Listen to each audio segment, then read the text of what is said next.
श्री गुरु चरण सरोज रज, निज मन मुकुर सुधारी। वरनउँ रघुबर बिमल जसु, जो दायक फलचारी। हनुमान चालीसा की इस चौपाई के पाठ से गुरु कृपा प्राप्त होती है।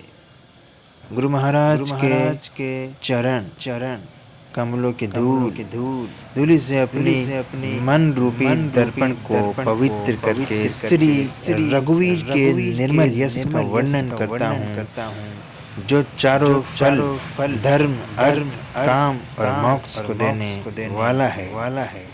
जय जय सिया राम। जय हनुमान। सिया रामचंद्र की जय। बोलो रे